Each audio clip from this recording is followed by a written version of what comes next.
Video siswa SD sebelum tewaskan ibu kandung jadi sorotan. Video Sas, sebelum diduga membunuh ibu kandungnya di Medan kini jadi sorotan netizen.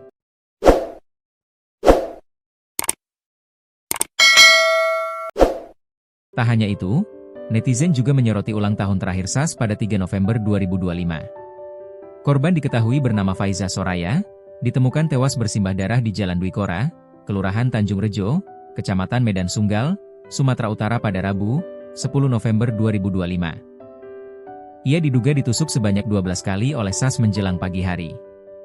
Faiza pertama kali ditemukan oleh anak pertamanya pada pukul 5 waktu Indonesia Barat. Ia berteriak histeris saat melihat ibunya sudah bersimbah darah. Sebelum kejadian, korban tidur bersama kedua anaknya di kamar lantai bawah. Sementara sang suami, Alham Mumalas Yagian tidur di kamar lantai 2. Anaknya tersebut berteriak meminta pertolongan. Mendengar adanya suara tersebut, suami korban pun segera turun dari kamar tidur dari lantai 2, ucap salah seorang warga yang tidak mau disebut namanya dikutip dari Tribun Medan, Jumat, 12 Desember 2025. Sang suami saat itu langsung menghubungi pihak rumah sakit Kolombia. Namun saat dokter mengecek kondisi korban, ibu dua anak itu ternyata sudah meninggal dunia.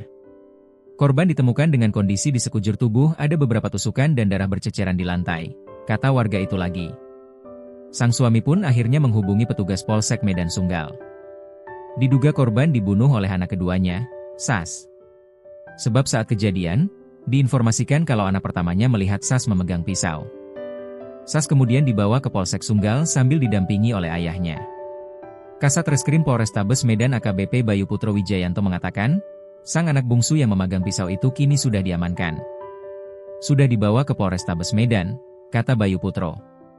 Ia mengungkap kalau gadis berinisial Sas itu kini sedang menjalani pemeriksaan. Kini masih proses pendalaman, katanya. Sementara itu, dari kejadian ini diketahui pula kalau Faizah dan suaminya Alham tidur pisah ranjang.